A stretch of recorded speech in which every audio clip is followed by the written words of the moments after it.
ಎಲ್ಲಿಯವರೆಗೆ ನಾವು ವಾದ ಮಾಡುವಂತಹ ಹಂತದಲ್ಲಿ ಇರುವೆವೋ ಅಲ್ಲಿಯವರೆಗೆ ಭಿನ್ನಾಭಿಪ್ರಾಯಗಳು ಇದ್ದೇ ಇರುವವು. ಒಂದು ಸಂದೇಹ ಹೋಗುವುದು, ಮತ್ತೊಂದು ಸಂದೇಹ ಬರುವುದು. ಅನೇಕ ವೇಳೆ ಹೋದ ಸಂದೇಹಕ್ಕಿಂತ ಬಂದ ಸಂದೇಹವೇ ದೊಡ್ಡದಾಗಿ ಕಾಣುವುದು. ನಾವು ಕಾಲುದಾಟದಿಂದ ಪಾರಾಗಬೇಕಾದರೆ ಅನುಭವದ ಕ್ಷೇತ್ರಕ್ಕೆ ಇಳಿಯಲೇಬೇಕು. ಇದೇ ಸಮಾಧಿ. ಇಲ್ಲಿ ನಮ್ಮ ಬುದ್ಧಿಗೆ ಸಮಾಧಾನ ಸಿಗುವುದು. ಇತರರ ಏಳಿಗೆಯನ್ನು ಕಂಡು ಅಸೂಹೆ ಪಡಬೇಡ. ಇವುಗಳಿಂದ ನೋವುಗಳೇ ಹೊರತು ಸಂತೋಷ ಎಂದು ಸಿಗುವುದಿಲ್ಲ. ಸಾಧ್ಯವಾದರೆ ಪ್ರೀತಿ ಹಂಚು. ಅದರ 2ರಷ್ಟು ನಿನಗೆ ಸುಖ, ಶಾಂತಿ ಮತ್ತು ನೆಮ್ಮದಿ ಎನ್ನುವುದು ಸಿಕ್ಕೇ ಸಿಗುತ್ತದೆ ಎನ್ನುವುದನ್ನು ಮರೆಯಲೇಬೇಡ.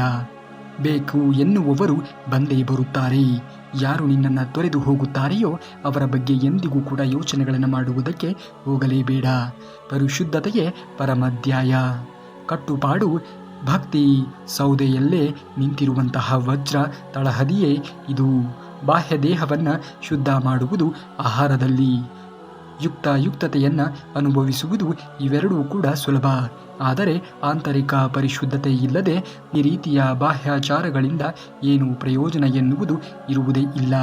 ದುಃಖಗಳಲ್ಲಿ ಅಶಾಂತವಾಗದ ಮನಸ್ಸು, ಸುಖದಲ್ಲಿ ಆಸಕ್ತಿ ಇಲ್ಲದವನು, ರಾಗ, ಭಯ ಮತ್ತು ಕ್ರೋಧವನ್ನು ಜಯಿಸಿದವನು, ಅವನು ಸ್ಥಿರಬುದ್ಧಿಯವನು ಎಂದು ಕರೆಯಲ್ಪಡುತ್ತಾನೆ. ಮರದ ಮೇಲೆ ಎಷ್ಟೇ ಗಾಳಿ ಬಡಿದರೂ ಕೂಡ ಬೇರು ಗಟ್ಟಿಯಾಗಿ ನೆಲದಲ್ಲಿಯೇ ಇರುತ್ತದೆ. ಹಾಗೆಯೇ ಜೀವನದಲ್ಲಿ ಎಷ್ಟೇ ಬಿರುಗಾಳಿ ಬಂದರೂ ಕೂಡ ಕಷ್ಟ ಭಕ್ತನ ಮನ ಅಲುಗಾಡುವುದಿಲ್ಲ. ಏಕೆಂದರೆ ಅವನ ಬೇರು ಶ್ರೀಕೃಷ್ಣ ಪರಮಾತ್ಮನಲ್ಲಿ ಇರುತ್ತದೆ ಎನ್ನುವುದನ್ನು ಮರೆಯಲೇಬೇಡಿ.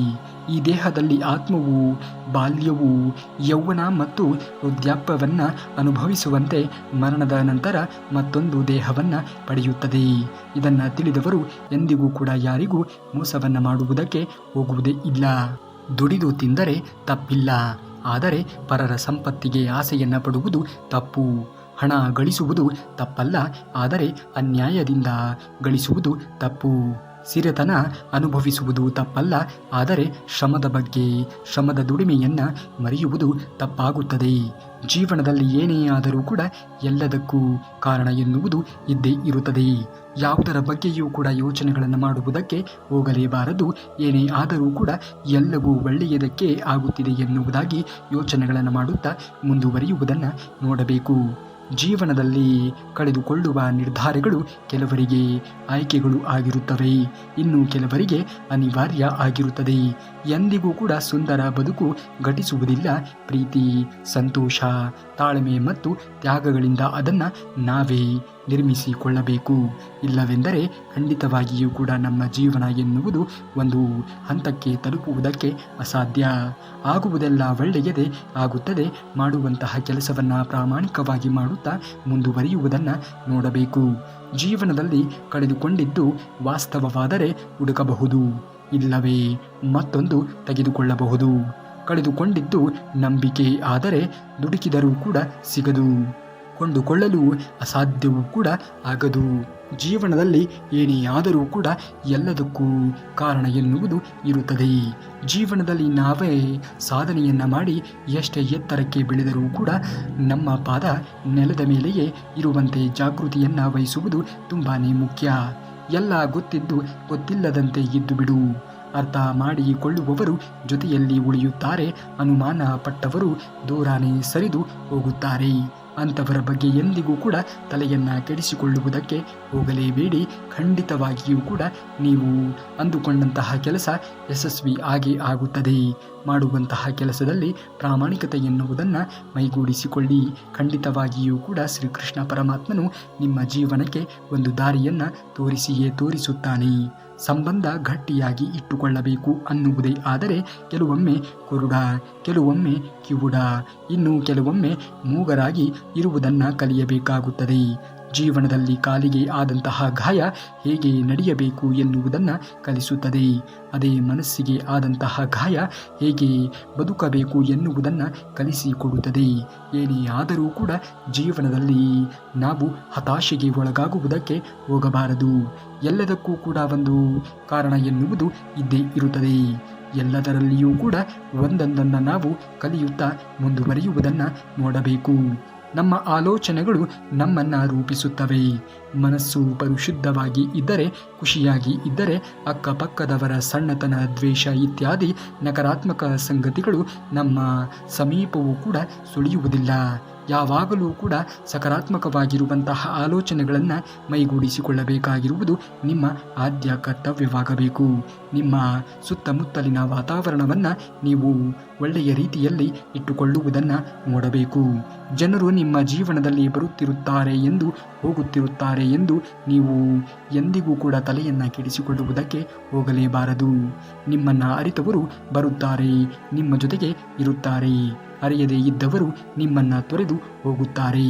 ಆದರೆ ಕೆಲವು ಜನರು ಮಾತ್ರ ಸ್ಥಿರವಾಗಿ ನೆಲೆಸುತ್ತಾರೆ.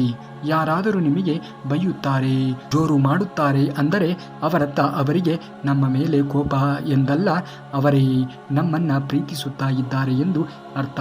ಅವರೇ ನಮಗೆ ಒಳ್ಳೆಯದನ್ನು ಬಯಸುತ್ತಾರೆ ಎಂದು ಅರ್ಥ. ಜೀವನದಲ್ಲಿ ಯಾರೋ ಏನೋ ಹೇಳುತ್ತಿದ್ದಾರೆ ಎಂದು ಎಂದಿಗೂ ಕೂಡ ತಲೆಯನ್ನು ಕೆಡಿಸಿಕೊಳ್ಳುವುದಕ್ಕೆ ಹೋಗಲೇಬೇಡ. ಹೇಳುವವರು ಹೇಳುತ್ತಲೇ ಇರುತ್ತಾರೆ. ನೀನು ಬೆಳೆಯುತ್ತಾ ಮುಂದುವರಿಯುವುದನ್ನು ನೋಡಬೇಕು. ಯಾರೋ ಇಲ್ಲ ಸಲ್ಲದ ಅಭಿಪ್ರಾಯಗಳನ್ನು ಹೇಳುತ್ತಿದ್ದಾರೆ ಎಂದು ಕೋಪಗೊಳ್ಳುವುದಕ್ಕೆ ಹೋಗಲೇಬೇಡ. ಕೋಪದ ಹಿಂದಿನ ಪ್ರೀತಿ ಎಲ್ಲರಿಗೂ ಕೂಡ ಅರ್ಥವಾಗುವುದೇ ಇಲ್ಲ. ಕೋಪದಲ್ಲಿ ಎಂದಿಗೂ ಕೂಡ ಕೆಟ್ಟ ಮಾತುಗಳನ್ನು ಆಡುವುದಕ್ಕೆ ಹೋಗಬೇಡಿ. ನಿಮ್ಮ ಕೋಪ ಕರಗಿ ಬಿಡಬಹುದು, ಆದರೆ ನೀವು ಆಡಿದಂತಹ ಮಾತುಗಳು ಹಾಗೆಯೇ ಉಳಿದು ಬಿಡುತ್ತದೆ. ಸಮಾಧಾನದಿಂದ ಇದ್ದರೆ ಈ ಎಲ್ಲವೂ ಕೂಡ ಖಂಡಿತವಾಗಿಯೂ ಕೂಡ ಪರಿಹಾರ ಎನ್ನುವುದು ಹಾಗೆ ಆಗುತ್ತದೆ. ಜೀವನದಲ್ಲಿ ಆಗುವುದೆಲ್ಲವೂ ಒಳ್ಳೆಯದಕ್ಕೆ ಎಂದು ಪರಿಭಾವಿಸುವುದನ್ನು ಮನುಷ್ಯನಾದವನು ನೋಡಿದಾಗ ಖಂಡಿತವಾಗಿಯೂ ಕೂಡ ಒಳ್ಳೆಯ ಜೀವನವನ್ನು ನೀವು ಕಟ್ಟಿಕೊಳ್ಳುವುದಕ್ಕೆ ಸಾಧ್ಯವಾದೀತು ಎಂದು ಅರ್ಥೈಸಿಕೊಂಡು ಮುಂದುವರಿಯುವುದನ್ನು ನೋಡಬೇಕು.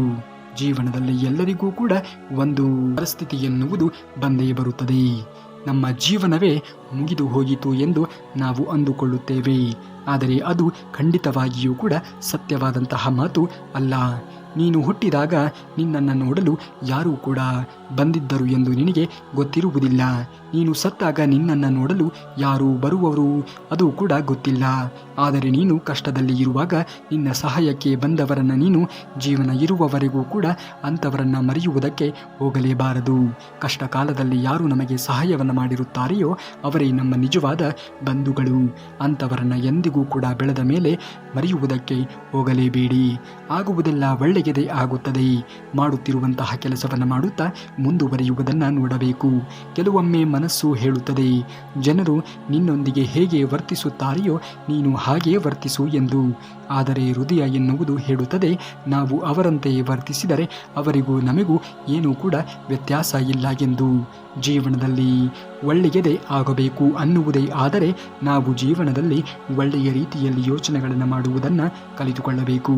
ಅಂದಾಗ ಮಾತ್ರ ಬದುಕಿನಲ್ಲಿ ಒಳ್ಳೆಯದನ್ನು ನಾವು ನೋಡುವುದಕ್ಕೆ ಸಾಧ್ಯವಾದೀತು. ಇಲ್ಲಿ ಹೆಣವನ್ನು ಮಾತ್ರ ಬೇರೆಯವರು ಹೊರುವುದು, ಕಷ್ಟ ಸುಖಗಳನ್ನು ನಾವೇ ಹೊರಬೇಕು. ಆದ್ದರಿಂದ ಭುಜಗಳಿಗಿಂತ ಮನಸ್ಸು ಗಟ್ಟಿಯಾಗಿ ಇರಲಿ. ಖಂಡಿತವಾಗಿಯೂ ಕೂಡ ನಿಮ್ಮ ಕಷ್ಟ ಸುಖ ಎಲ್ಲವೂ ಕೂಡ ನಿಮ್ಮ ಜೀವನದಲ್ಲಿ ಬಂದು ಹೋಗುವಂತಹ ಘಳಿಗೆಗಳು ಆಗಿರುತ್ತವೆ. ಆ ಸಮಯಕ್ಕೆ ಅವು ಬರುತ್ತವೆ, ಹೋಗುತ್ತವೆ. ಅದೇ ಶಾಶ್ವತವಾಗಿ ಎಂದಿಗೂ ಕೂಡ ಜೀವನದ ಉದ್ದಕ್ಕೂ ಉಳಿಯುವುದಕ್ಕೆ ಅಸಾಧ್ಯ. ಸತ್ಯ ಒಳ್ಳೆಯದು, ಸತ್ಯದ ಜೀವನ ಅದಕ್ಕಿಂತಲೂ ಕೂಡ ಒಳ್ಳೆಯದು. ನದಿಗಳು ಮುಂದಕ್ಕೆ ಸಾಗುವುದೇ ಹೊರತು ಹಿಂದಕ್ಕೆ ಹರಿಯುವುದಿಲ್ಲ. ಅದೇ ರೀತಿ ನಮ್ಮ ಜೀವನವೂ ಕೂಡ ಕಳೆದು ಹೋದ ಬದುಕಿನ ಬಗ್ಗೆ ಚಿಂತಿಸದೆ ಮುಂದೆ ಸಾಗುತ್ತಿರಬೇಕು. ಅಂದಾಗ ಮಾತ್ರ ಬದುಕನ್ನು ನಾವು ಕಟ್ಟಿಕೊಳ್ಳುವುದಕ್ಕೆ ಸಾಧ್ಯವಾದೀತು. ಈ ಸತ್ಯವನ್ನು ಅರಿತು ಜೀವನವನ್ನು ಮಾಡುವುದನ್ನು ನೋಡಿ.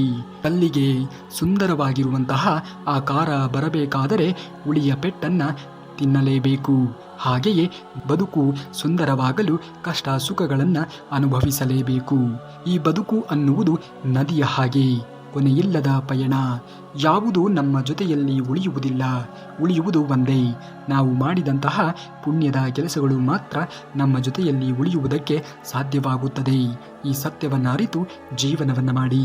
ನಿಮ್ಮ ಕೈಯಲ್ಲಿ ಆದರೆ ಒಳ್ಳೆಯದನ್ನು ಮಾಡಿ, ಪಾಪವನ್ನು ಮಾಡುವುದಕ್ಕೆ ಎಂದಿಗೂ ಕೂಡ ಹೋಗಲೇಬೇಡಿ. ಜೀವನದಲ್ಲಿ ಅಳತೆ ಮೀರಿ ಮಾಡಿದಂತಹ ಸಾಲ, ಅದ್ಧೂರಿಯಿಂದ ಮಾಡಿದಂತಹ ಮದುವೆ, ಸರಳತೆಯನ್ನ ಮೀರಿ ತೋರಿಕೆಯ ಬದುಕು ಎನ್ನುವುದು, ಅತಿಯಾಗಿ ಒಬ್ಬರ ಮೇಲೆ ಇರುವಂತಹ ನಂಬಿಕೆ, ಅಪಾರವಾದಂತಹ ಪ್ರೀತಿ, ಇದು ಯಾವತ್ತೂ ಕೂಡ ಒಳ್ಳೆಯದಲ್ಲ. ಅತಿಯಾದರೆ ಅಮೃತವೂ ಕೂಡ ವಿಷವಾಗಿ ಪರಿವರ್ತನೆ ಆಗುತ್ತದೆ ಎನ್ನುವುದನ್ನು ಮರೆಯಲೇಬೇಡಿ. ಖಂಡಿತವಾಗಿಯೂ ಕೂಡ ಒಳ್ಳೆಯದನ್ನು ಮಾಡಿ, ಆಗ ನಿಮ್ಮ ಜೀವನದಲ್ಲಿ ಒಳ್ಳೆಯದೇ ಆಗುತ್ತದೆ. ಕೆಟ್ಟದ್ದನ್ನು ಮಾಡಿ ಒಳ್ಳೆಯದಾಗಬೇಕು ಎಂದು ನೀವು ಬಯಸಿದಾಗ ಖಂಡಿತವಾಗಿಯೂ ಕೂಡ ಅದು ನಿಮಗೆ ಒಳ್ಳೆಯದನ್ನು ಮಾಡುವುದಕ್ಕೆ ಅಸಾಧ್ಯ. ನಂಬಿಕೆ ಒಂದು ಸಿಹಿಯಾದ ಹೂವಿನಂತೆ, ನಿಜವಾಗಿಯೂ ಕೂಡ ಸುಗಂಧಮಯ. ಆದರೆ ಒಮ್ಮೆ ನಾಶವಾದರೆ ಅದನ್ನು ಮತ್ತೆ ಪಡೆಯುವುದಕ್ಕೆ ತುಂಬಾ ಕಷ್ಟಪಡಬೇಕಾಗುತ್ತದೆ ಎನ್ನುವುದನ್ನು ಮರೆಯಲೇಬೇಡಿ. ಖಂಡಿತವಾಗಿಯೂ ಕೂಡ ನಿಮ್ಮ ನಂಬಿಕೆಯನ್ನು ಉಳಿಸಿಕೊಳ್ಳಿ. ಯಾರು ನಿಮ್ಮ ಮೇಲೆ ನಂಬಿಕೆಯನ್ನು ಇಟ್ಟಿರುತ್ತಾರೆಯೋ ಅವರ ನಂಬಿಕೆಯನ್ನು ನೀವು ಕಳೆದುಕೊಳ್ಳುವುದಕ್ಕೆ ಹೋಗಲೇಬಾರದು. ನಂಬಿಕೆ ಎನ್ನುವುದು ನಿಮ್ಮನ್ನು ಜೀವನದಲ್ಲಿ ಎಲ್ಲರ ಸಂಬಂಧವನ್ನು ಉಳಿಸಿಕೊಳ್ಳುವಂತೆ ಮಾಡುತ್ತದೆ. ನೀನು ನಮ್ಮವನು ಅಂತ ಮಾತಿನಲ್ಲಿ ಯಾರು ಬೇಕಾದರೂ ಕೂಡ ಹೇಳುತ್ತಾರೆ, ಆದರೆ ಕಷ್ಟ ಬಂದಾಗಲೇ ಗೊತ್ತಾಗುವುದು ನಿಜವಾಗಿಯೂ ಕೂಡ ನಮ್ಮ ಜೊತೆಯಾಗಿ ಇರುವವರು ಯಾರು ಎಂದು. ಕಷ್ಟ ಕಾಲದಲ್ಲಿ ನಮ್ಮ ಆಶ್ರಯಕ್ಕೆ ಬಂದಿರುವವರೇ ನಮ್ಮ ನಿಜವಾದ ನಮ್ಮವರಾಗುವುದಕ್ಕೆ ಸಾಧ್ಯವಾಗುತ್ತದೆ.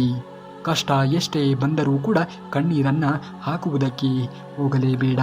ಏಕೆಂದರೆ ನಮ್ಮ ಕಣ್ಣೀರು ನೋಡಿ ಸಮಾಧಾನ ಮಾಡುವವರಿಗಿಂತ ಅಪಹಾಸ್ಯ ಮಾಡುವವರೇ ಹೆಚ್ಚಾಗಿ ಇರುತ್ತಾರೆ ಎನ್ನುವುದನ್ನು ಮರೆಯಲೇಬೇಡಿ. ಸಂಬಂಧಗಳು ಹುಟ್ಟುವುದು ರಕ್ತದಿಂದ, ಆದರೆ ನಮ್ಮವರು ಅನ್ನುವ ಭಾವನೆಗಳು ಹುಟ್ಟುವುದು ಮನಸ್ಸಿನಿಂದ ಮಾತ್ರ. ನೋಡಿ, ದೃಷ್ಟಿ ಅರ್ಥ ಮಾಡಿಕೊಳ್ಳುವುದು ಮನಸ್ಸು, ಸಮಾಧಾನ ಮಾಡುವುದು ನಾಲಿಗೆ. ನಾಲಿಗೆ ಎನ್ನುವುದು ಸರಿಯಿಲ್ಲ ಅಂದರೆ ಯಾವ ಸಂಬಂಧವೂ ಕೂಡ ಅರ್ಥವೇ ಆಗುವುದಿಲ್ಲ. ಜೊತೆಯಾಗಿ ಇರುವವರೇ ಇಂದು ನಮ್ಮ ಬೆನ್ನಿಗೆ ಚೂರಿಯನ್ನು ಹಾಕುವುದು. ಸುರಿದು ಹೋದ ಮಳೆ ಸರಿದು ಹೋದ ವೇಳೆ ಮತ್ತೆ ಸಿಗಲಾರದು. ಹಾಗಂತ ಅದರೊಳಗೆ ನಾವುಗಳು ಕಳೆದು ಹೋಗಲಾರೆವು. ಕೈ ಒಳಗಿರುವ ಕೈಗೆ ಸಿಗಲಾರದ ನಾಳೆಗಳ ಚಿಂತೆ ಬೇಡ. ಕಣ್ಣೆದುರಿಗೆ ಇರುವಂತಹ ಈ ಕ್ಷಣದಲ್ಲಿ ಬದುಕುವ ಸೊಗಸು ನಮ್ಮೊಳಗೆ ಇರಲಿ. ಜೀವನದಲ್ಲಿ ಯಾರಿಗೆ ಯಾರೂ ಕೂಡ ಶಾಶ್ವತ ಅನ್ನುವುದು ಇಲ್ಲ ಎನ್ನುವ ಸತ್ಯವನ್ನು ಅರಿತು ಜೀವನವನ್ನು ಮಾಡಿ. ಖಂಡಿತವಾಗಿಯೂ ಕೂಡ ಆಗುವುದೆಲ್ಲ ಒಳ್ಳೆಯದೇ ಆಗುತ್ತದೆ. ಶ್ರೀಕೃಷ್ಣ ಪರಮಾತ್ಮನ ಮೇಲೆ ನಂಬಿಕೆಯನ್ನು ಇಟ್ಟು ಮಾಡುತ್ತಿರುವಂತಹ ಕೆಲಸವನ್ನು ಮಾಡುತ್ತಾ ಮುಂದುವರಿಯುವುದನ್ನು ನೋಡಿ, ಪ್ರಾಮಾಣಿಕವಾಗಿರುವಂತಹ ಶ್ರಮ ಪಡುವುದನ್ನು ನೋಡಿ ಖಂಡಿತವಾಗಿಯೂ ಕೂಡ ಎಲ್ಲವೂ ಒಳ್ಳೆಯದೇ ಆಗುತ್ತದೆ ಎನ್ನುವುದನ್ನು ಎಂದಿಗೂ ಕೂಡ ಜೀವನದಲ್ಲಿ ಮರೆಯುವುದಕ್ಕೆ ಹೋಗಲೇಬೇಡಿ. ಇವತ್ತು ಬಂದವರು ನಾಳೆ ಹೋಗುತ್ತಾರೆ, ನಾಳೆ ಬರುವ ಹೊಸಬರು ನಾಳೆದ್ದು ಮರೆತು ಹೋಗುತ್ತಾರೆ. ಇನ್ನು ಗಟ್ಟಿಯಾಗಿ ಹೇಳಬೇಕೆಂದರೆ ಅದೆಷ್ಟೋ ಸಲ ನಮ್ಮ ನೆರಳು ನಮ್ಮ ಜೊತೆಗೆ ಇರುವುದಿಲ್ಲ. ಆದ್ದರಿಂದ ಇವತ್ತು ಜೊತೆಗೆ ಇರುವವರು ನಾಳೆ ಕಷ್ಟ ಸುಖದಲ್ಲಿ ಭಾಗಿ ಆಗುವರು ಎಂಬ ಭ್ರಮೆ ಬೇಡ. ಜೊತೆಯಾಗಿ ಇರುವಷ್ಟು ಕ್ಷಣ, ಗಂಟೆ, ದಿನ ಖುಷಿಯಾಗಿ ಇರುವುದನ್ನು ಕಲಿತುಕೊಳ್ಳಿ. ಆಗ ನಿಮ್ಮ ಜೀವನ ಎನ್ನುವುದು ರೂಪಿತವಾಗುವುದಕ್ಕೆ ಸಾಧ್ಯವಾಗುವುದು. ಇದನ್ನು ಅರಿತು ಜೀವನವನ್ನು ಮಾಡಿ. ಈ ಜಗತ್ತು ಅವಶ್ಯಕತೆಗಳ ನಿಯಮದಿಂದ ಕೂಡಿರುತ್ತದೆ. ಚಳಿಗಾಲದಲ್ಲಿ ಯಾವ ಸೂರ್ಯನ ನಿರೀಕ್ಷೆ ಎನ್ನುವುದು ಇರುತ್ತದೆಯೋ ಅದೇ ಸೂರ್ಯನಿಗೆ ಬೇಸಿಗೆಯ ಕಾಲದಲ್ಲಿ ತಿರಸ್ಕಾರವೂ ಕೂಡ ಇರುತ್ತದೆ. ಹಾಗೆಯೇ ನಮ್ಮ ಮೌಲ್ಯ ಸಿಗುವುದು ನಿಮ್ಮ ಅವಶ್ಯಕತೆ ಇದ್ದಾಗ ಮಾತ್ರ ಎನ್ನುವುದನ್ನು ಎಂದಿಗೂ ಕೂಡ ಮರೆಯುವುದಕ್ಕೆ ಹೋಗಲೇಬೇಡಿ. ಜೀವನದಲ್ಲಿ ಬರುವುದೆಲ್ಲವ ಸ್ವಾಗತಿಸು, ಬಂದಿದ್ದೆಲ್ಲವ ಅನುಭವಿಸು. ಈ ತಾತ್ಕಾಲಿಕವಾಗಿರುವಂತಹ ಬದುಕಿನಲ್ಲಿ ಎಲ್ಲವೂ ಕೂಡ ಕ್ಷಣಿಕ. ಇಲ್ಲಿ ಯಾವುದು ಕೂಡ ಶಾಶ್ವತ ಅನ್ನುವುದು ಇಲ್ಲ, ಎಲ್ಲವೂ ಅಶಾಶ್ವತವೇ. ಶಾಶ್ವತ ಇಲ್ಲದೆ ಇರುವಂತಹ ಬದುಕಲ್ಲಿ ಏನನ್ನ ಶಾಶ್ವತವಾಗಿ ಪಡೆಯಲಾಗುವುದೂ ಇಲ್ಲ. ಈ ಬದುಕೊಂದು ವಿಸ್ಮಯ. ನಾವಿಲ್ಲಿ ಕೇವಲ ಹುಡುಕಬೇಕಾಗುತ್ತದೆ ನಮ್ಮ ಮುಂದಿನ ದಾರಿಯನ್ನು. ಅಷ್ಟನ್ನು ಬಿಟ್ಟರೆ ಇಲ್ಲಿ ಯಾವುದು ಕೂಡ ಶಾಶ್ವತವಾಗಿ ನಿನ್ನ ಜೊತೆಗೆ ಉಳಿಯುತ್ತದೆ ಎನ್ನುವುದನ್ನು ಯಾರೂ ಕೂಡ ಊಹೆ ಮಾಡುವುದಕ್ಕೆ ಅಸಾಧ್ಯ. ನಿಮ್ಮ ದೇಹ ಮಾತ್ರವಲ್ಲ, ನಿಮ್ಮ ಮಾತು ಕೂಡ ಸುಂದರವಾಗಿ ಇರಲಿ. ಏಕೆಂದರೆ ಜನರು ನಿಮ್ಮ ಮುಖವನ್ನು ಮರೆತು ಬಿಡುತ್ತಾರೆ, ಆದರೆ ನಿಮ್ಮ ಮಾತುಗಳನ್ನು ಸೋತಾಗ ತಲೆ ಎತ್ತಿ ನಡೆಯುವ ಧೈರ್ಯ ಇರಬೇಕು. ಅದೇ ರೀತಿ ಗೆದ್ದಾಗ ತಲೆ ತಗ್ಗಿಸಿ ನಡೆಯುವಂತಹ ವಿನಯವೂ ಕೂಡ ಮನುಷ್ಯನಿಗೆ ಇರಬೇಕಾಗುತ್ತದೆ ಎನ್ನುವುದನ್ನು ಎಂದಿಗೂ ಕೂಡ ಮರೆಯಲೇಬೇಡಿ. ಈ ಜೀವನ ಪ್ರೀತಿಯ ಮೇಲೆ ನಿಲ್ಲಬೇಕೇ ಹೊರತು ಅನಿವಾರ್ಯ ಅವಶ್ಯಕತೆ ಮತ್ತು ನಿರೀಕ್ಷೆಗಳ ಮೇಲೆ ನಿಲ್ಲಲೇಬಾರದು. ಅವಶ್ಯಕತೆ ಇದ್ದರೂ ಕೂಡ ಇಲ್ಲದೇ ಇದ್ದರೂ ಕೂಡ ಯಾವಾಗಲೂ ಕೂಡ ಒಂದೇ ರೀತಿಯಾಗಿ ಇರಿ. ನಟಿಸುವ ಸಂಬಂಧಗಳು ಯಾವತ್ತಿಗೂ ಕೂಡ ಶಾಶ್ವತವಾಗಿ ನೆಲೆಸುತ್ತದೆ ಎನ್ನುವುದನ್ನು ಯಾರೂ ಕೂಡ ಹೇಳುವುದಕ್ಕೆ ಸಾಧ್ಯನೇ ಇಲ್ಲ ನೋಡಿ. ಒಂದು ಹೂವು ಮತ್ತೊಂದು ಹೂವಿನೊಂದಿಗೆ ಸ್ಪರ್ಧೆಗೆ ಇಳಿಯುವುದಿಲ್ಲ, ಸುಂದರವಾಗಿ ಅರಳುವುದು ಅಷ್ಟೇ ಅವುಗಳ ಕೆಲಸ. ನಮ್ಮ ವ್ಯಕ್ತಿತ್ವವು ಕೂಡ ಹಾಗೆ ಇರಬೇಕು. ಜೀವನದಲ್ಲಿ ದೇವರು ನಿನಗೆ ಒಂದು ಅವಕಾಶವನ್ನು ಕೊಟ್ಟೇ ಕೊಡುತ್ತಾನೆ. ನಂಬಿಕೆ ಕಳೆದುಕೊಳ್ಳುವುದಕ್ಕೆ ಹೋಗಲೇಬೇಡ. ಮೊದಲ ಪ್ರಯತ್ನದಲ್ಲಿ ಗೆಲ್ಲುವವರು ಬದುಕಿನಲ್ಲಿ ಗೆಲ್ಲಬಲ್ಲರು, ಆದರೆ ಮೊದಲ ಪ್ರಯತ್ನದಲ್ಲಿ ಸೋತವರು ಜಗತ್ತನ್ನೇ ಗೆಲ್ಲಬಲ್ಲರು. ಏಕೆಂದರೆ ಸಂಕಟದೊಂದಿಗೆ ಸಣ್ಣದಾಡುವ ಮನಸ್ಸಿಗೆ ಛಲ ಎನ್ನುವುದು ಹೆಚ್ಚಾಗಿಯೇ ಇರುತ್ತದೆ ಎನ್ನುವುದನ್ನು ಮರೆಯಲೇಬೇಡಿ. ಖಂಡಿತವಾಗಿಯೂ ಕೂಡ ನಿಮ್ಮ ಜೀವನದಲ್ಲಿ ಒಳ್ಳೆಯ ಕ್ಷಣಗಳು ಎನ್ನುವುದು ಬಂದೇ ಬರುತ್ತದೆ. ಆ ಕ್ಷಣಕ್ಕೋಸ್ಕರ ಕಾಯುತ್ತಾ ಮುಂದುವರಿಯುವುದನ್ನು ನೋಡಿ. ದೇವರು ಶ್ರೀಕೃಷ್ಣ ಪರಮಾತ್ಮನು ಇದ್ದಾನೆ. ಅವನು ನಿಮಗೆ ಎಲ್ಲಿಗೆ ಕರೆದುಕೊಂಡು ಹೋಗಿ ತಲುಪಿಸಬೇಕೋ ಅಲ್ಲಿಯೇ ಕರೆದುಕೊಂಡು ಹೋಗಿ ತಲುಪಿಸುತ್ತಾನೆ. ಎಲ್ಲಿಯ ತನಕ ಎಲ್ಲವನ್ನ ಸಹಿಸಿ ಸುಮ್ಮನೆ ಇರುತ್ತೇವೆಯೋ ಅಲ್ಲಿಯ ತನಕ ನಾವು ಎಲ್ಲರಿಗೂ ಕೂಡ ಒಳ್ಳೆಯವರಾಗಿಯೇ ಇರುತ್ತೇವೆ. ಒಂದು ವೇಳೆ ಅನುಭವಿಸಿರುವಂತಹ ಅನ್ಯಾಯವನ್ನು ಬಾಯಿ ಬಿಟ್ಟೇವೋ ಆಗ ಎಲ್ಲರಿಗಿಂತ ನಾವೇ ಹೆಚ್ಚು ಕೆಟ್ಟವರಾಗಿ ಕಾಣುತ್ತೇವೆ. ಜೀವನದಲ್ಲಿ ಯಾರ ಮೇಲೆಯೂ ಕೂಡ ಭರವಸೆಯನ್ನು ಇಟ್ಟುಕೊಳ್ಳುವುದಕ್ಕೆ ಹೋಗಲೇಬೇಡಿ. ನಿಮ್ಮ ಪಾಡಿಗೆ ನೀವಿದ್ದು ನಿಮ್ಮ ಕೆಲಸ ಕಾರ್ಯಗಳನ್ನು ಮಾಡುತ್ತಾ ಮುಂದುವರಿಯುವುದನ್ನು ನೋಡಬೇಕು.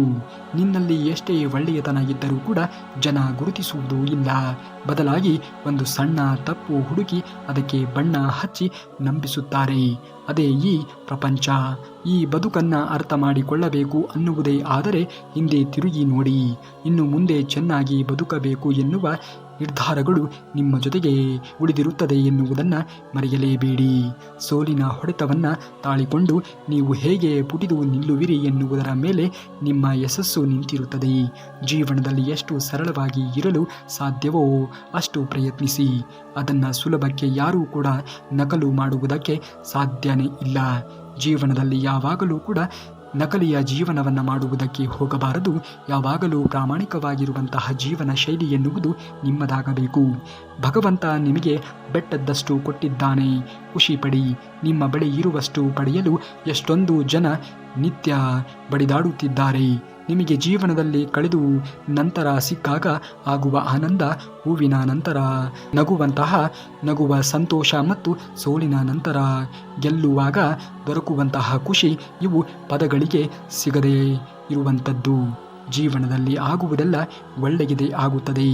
ಜೀವನದಲ್ಲಿ ನೀವು ಗುರಿ ತಲುಪದಿರುವುದು ಸೋಲಿನಿಂದ ಅಲ್ಲ, ಆದರೆ ಬದುಕೊಂದು ಗುರಿಯೇ ಇಲ್ಲದಿರುವುದು ನಿಜಕ್ಕೂ ಕೂಡ ಸೋಲೇ. ಒಮ್ಮೆ ಬೇಡ ಎಂದು ನಿರ್ಧಾರ ಮಾಡಿದ ಮೇಲೆ ಅದರ ಬಗ್ಗೆ ಚಿಂತಿಸುವುದಕ್ಕೆ ಹೋಗಬಾರದು. ಅದು ವಸ್ತುವಾದರೂ ಕೂಡ ಸರಿ, ವ್ಯಕ್ತಿಯಾದರೂ ಕೂಡ ಸರಿ. ಚಿಂತೆ ಮಾಡುತ್ತಾ ನೀವು ಹೆಚ್ಚಾಗಿ ಸಮಯವನ್ನು ಕಳೆಯುವುದರಿಂದ ಮುಂದೆ ಒಂದು ದಿನ ಚಿತೆಗೆ ಏರಬೇಕಾಗಿರುವಂತಹ ಸಮಯ ಸಮೀಪಕ್ಕೆ ಬರುತ್ತದೆ. ಹೆಚ್ಚಾಗಿ ಜೀವನದಲ್ಲಿ ಚಿಂತನೆಗಳನ್ನು ಮೈಗೂಡಿಸಿಕೊಳ್ಳುವುದಕ್ಕೆ ಹೋಗಬೇಡಿ. ಏನೇ ಆದರೂ ಕೂಡ ಎಲ್ಲವೂ ನನ್ನ ಒಳಿತಿಗಾಗಿಯೇ ಆಗುತ್ತಿದೆ ಎನ್ನುವ ಆಲೋಚನೆಗಳೊಂದಿಗೆ ಮುಂದುವರಿಯುವುದನ್ನು ನೋಡಿ. ವ್ಯಕ್ತಿಗಳನ್ನು ಅವರ ಕೆಲಸಗಳಿಂದ ಅಳೆಯಿರಿ. ಆಗ ಮಾತಿನಿಂದ ಮೋಸ ಹೋಗುವ ಸಂದರ್ಭ, ಸಮಸ್ಯೆಗಳು ಬಂದಾಗ ಮೊದಲು ಅದನ್ನು ಅರ್ಥ ಮಾಡಿಕೊಳ್ಳಿ. ಆಮೇಲೆ ತಾಳ್ಮೆಯಿಂದ ಆಲೋಚಿಸಿ. ಕೊನೆಗೆ ನಗುತ್ತಲೇ ಮಾನವೀಯತೆಯನ್ನು ಮುಂದಿಟ್ಟುಕೊಂಡು ಪರಿಹಾರವನ್ನು ಕಂಡುಕೊಳ್ಳಿ. ಜೀವನದಲ್ಲಿ ಎಲ್ಲವೂ ಒಳ್ಳೆಯದಾಗಿಯೇ ಆಗುತ್ತದೆ. ಚಿಂತೆ ಮಾಡುವುದು ನಿಜಕ್ಕೂ ಕೂಡ ವ್ಯರ್ಥ. ಅದು ನಾಳಿನ ಸಮಸ್ಯೆಯನ್ನು ಪರಿಹರಿಸುವುದರ ಬದಲಿಗೆ ಇಂದಿನ ಶಕ್ತಿಯನ್ನು ಖಾಲಿ ಮಾಡಿಬಿಡುತ್ತದೆ. ನಿಮಗಾಗಿ ಮಾಡಿಕೊಂಡ ಕೆಲಸಗಳು ನಿಮ್ಮೊಂದಿಗೆ ಮುಗಿದು ಹೋಗಿಬಿಡುತ್ತದೆ. ಆದರೆ ಇತರರಿಗಾಗಿ ಮಾಡಿದ ಕೆಲಸಗಳು ನಿಮ್ಮ ನಂತರವೂ ಕೂಡ ಜೀವಂತವಾಗಿ ಉಳಿಯುತ್ತವೆ ಎನ್ನುವುದನ್ನು ಮರೆಯಲೇಬೇಡಿ. ಖಂಡಿತವಾಗಿಯೂ ಕೂಡ ಯಾವುದೇ ಕೆಲಸವಾಗಲಿ, ಕೆಲಸಗಳಲ್ಲಿ ಸಣ್ಣ ಕೆಲಸ ದೊಡ್ಡ ಕೆಲಸ ಎನ್ನುವುದಾಗಿ ತಾರತಮ್ಯತೆ ಎನ್ನುವುದು ಇಲ್ಲ. ನಾವು ನಡೆಯುವ ದಾರಿ ನ್ಯಾಯ, ನೀತಿ, ಧರ್ಮಗಳೆಂಬ ರಾಜಮಾರ್ಗವಾಗಿ ಇದ್ದರೆ ಯಾರಿಗೂ ಕೂಡ ತಲೆಬಾಗುವಂತಹ ಅವಶ್ಯಕತೆಯೇ ಇಲ್ಲ. ಸಮಯಕ್ಕೆ ದುಡ್ಡಿಗಿಂತ ಹೆಚ್ಚು ಮೌಲ್ಯವಿದೆ. ದುಡ್ಡು ಎಷ್ಟು ಬೇಕಾದರೂ ಕೂಡ ಸಂಪಾದಿಸಬಹುದು, ಆದರೆ ಸಮಯವನ್ನು ಯಾರೂ ಕೂಡ ಸಂಪಾದನೆ ಮಾಡಿಕೊಳ್ಳುವುದಕ್ಕೆ ಸಾಧ್ಯವೇ ಇಲ್ಲ. ಸಮಯವನ್ನು ಸರಿಯಾದ ರೀತಿಯಲ್ಲಿ ಸದುಪಯೋಗ ಮಾಡಿಕೊಳ್ಳುವುದನ್ನು ನೋಡಿ. ಸಮಯವನ್ನು ಸರಿಯಾದ ರೀತಿಯಲ್ಲಿ ಬಳಕೆ ಮಾಡಿಕೊಳ್ಳುವುದನ್ನು ನೋಡಿ. ಆಗ ನಿಮ್ಮ ಸಮಯ ಎನ್ನುವುದು ನಿಮ್ಮನ್ನು ಸರಿಯಾದ ಹಂತಕ್ಕೆ ತಲುಪಿಸುತ್ತದೆ. ಈ ಜಗತ್ತಿನಲ್ಲಿ ಎಷ್ಟೇ ಕಷ್ಟ ನಷ್ಟ ಬರಲಿ ನಾವು ದೃಢಗೆಡಬಾರದು, ಸರಿಯಾದ ರೀತಿಯಲ್ಲಿ ನಡೆಯಬೇಕು. ಎಷ್ಟೇ ತೇತರೂ ಕೂಡ ಶ್ರೀಗಂಧ ತನ್ನ ಸುಗಂಧತೆಯ ಗುಣವನ್ನು ಬಿಡುವುದಿಲ್ಲ. ಅಗ್ನಿ ಪರೀಕ್ಷೆ ಮಾಡಿದವರು ಬಂಗಾರ ತನ್ನ ಗುಣವನ್ನು ಎಂದಿಗೂ ಕೂಡ ಬಿಡುವುದಿಲ್ಲ. ತುಂಡು ತುಂಡು ಮಾಡಿ ಗಾಣದಲ್ಲಿ ಹಾಕುವ ಕೊಬ್ಬು ತನ್ನ ಸಿಹಿಯನ್ನು ಕಳೆದುಕೊಳ್ಳುವುದು ಕೂಡ ಇಲ್ಲ. ಈ ಸತ್ಯವನ್ನು ಅರಿತು ಜೀವನವನ್ನು ಮಾಡಿ. ಹಾಗೆಯೇ ಮನುಷ್ಯ ಈ ಜಗತ್ತಿನ ಅಸ್ಥಿರತೆಯ ವೈದಾಟದಲ್ಲಿ ತನ್ನ ಗುಣ ದಾರಿಯನ್ನು ಎಂದಿಗೂ ಕೂಡ ಬಿಡಬಾರದು. ನಿತ್ಯದ ಬದುಕಿನಲ್ಲಿ ಸಣ್ಣ ಸಣ್ಣ ಸಂಗತಿಗಳು ಸಾಕಷ್ಟು ಇರುತ್ತವೆ. ಅವುಗಳನ್ನು ಸಂಗ್ರಹಿಸಿ ಖುಷಿ ಪಡುವುದನ್ನು ರೂಢಿಸಿಕೊಂಡರೆ ಜಗತ್ತೇ ಸುಂದರಮಯವಾಗಿ ರೂಪಿತವಾಗುತ್ತದೆ ಎನ್ನುವುದನ್ನು ಮರೆಯಬೇಡಿ. ಆಗುವುದೆಲ್ಲ ಒಳ್ಳೆಯದೇ ಆಗುತ್ತದೆ. ಶ್ರೀಕೃಷ್ಣ ಪರಮಾತ್ಮನ ಮೇಲೆ ನಂಬಿಕೆಯನ್ನು ಇಟ್ಟು ಮಾಡುತ್ತಿರುವಂತಹ ಕೆಲಸವನ್ನು ಮಾಡುತ್ತಾ ಮುಂದುವರಿಯುವುದನ್ನು ನೋಡಿ.